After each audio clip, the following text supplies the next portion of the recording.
Most people quit before they even give themselves a chance. Why? Because what they make doesn't match what they imagined in their head. But here's the truth. You can't skip the ugly reps. You only get to quality by going through quantity. For the last 10 months, I've been writing a weekly newsletter, and over the last 2.5 months, I've been posting one video a week here on YouTube. And let me tell you, starting again from zero is humbling. But along the way, I've realized something. This isn't just about YouTube or content creation. It's about growth in every area of life. So in this video, I'm going to share 3 things with you.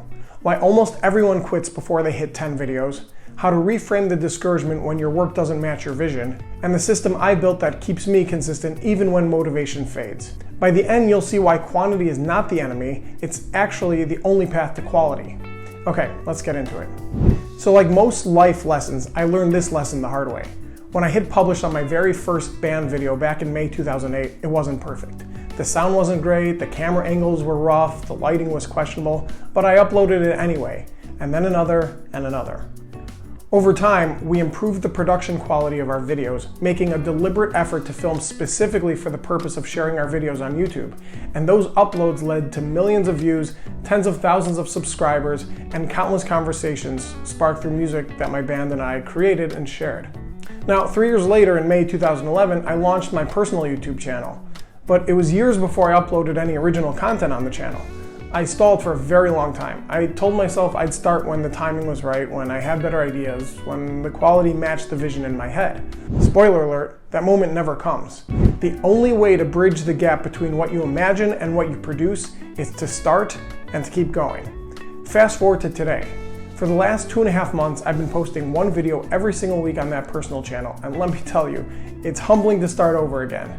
After years of leading a band channel with a big audience, now I'm starting at single-digit numbers, fighting for momentum and talking to a small crowd. And I get why most people quit early. The novelty wears off, the views trickle in too slowly, and the self-comparison game hits hard. On top of that, reality humbles you fast. What you picture in your head almost never matches the final product. Your delivery feels awkward, your edits feel clunky, your lighting looks off, and it's discouraging. But the only way to close that gap is to keep creating. And this isn't just about YouTube or even content creation. It's about life. If you want to learn an instrument, you don't play perfectly once, you practice thousands of times. If you want to lose weight, it's not one long run or one perfect meal. It's consistent daily habits repeated over time.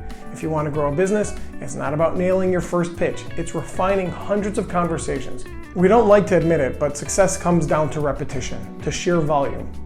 Alex Hormozi said it best, do so much volume that it would be unreasonable for you to be unsuccessful. And he's right. You can't control outcomes, the views, the likes, the applause, but you can control inputs, your effort, your consistency, and your volume. That's why I keep showing up. My weekly newsletter is proof. Elliot's Keynotes has been hitting inboxes every single week for the past 10 months. Not every issue has been my best. Some weeks the words flowed effortlessly. Other weeks I stared at a blank page for hours just trying to get a sentence down. Some issues connected deeply with readers, others not so much. But the discipline of showing up weekly has been invaluable. It's forced me to clarify my thoughts, to find my voice, and build a repeatable system. And that's the point. Motivation is great for getting started, but it won't keep you going. The novelty fades, the excitement wears off. That's when most people stop. The solution isn't more motivation, it's building a system, a process that keeps you moving when your emotions are saying not today.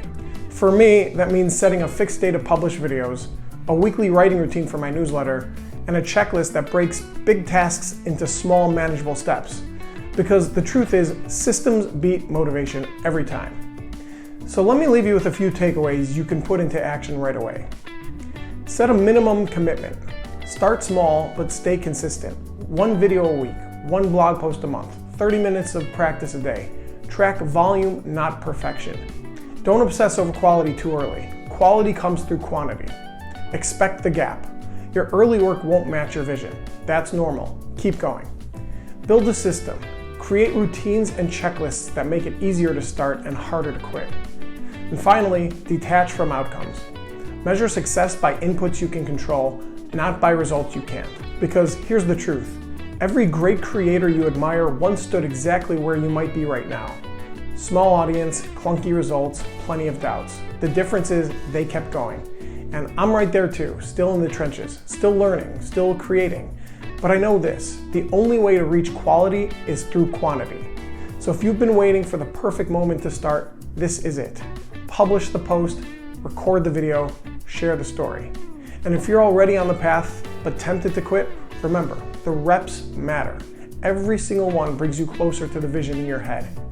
If this resonated, I think you'll love my video about why slowing down can actually speed up your growth.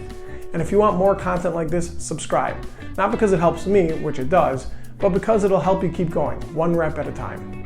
Until next time, keep showing up, keep creating. I'll catch you in the next one.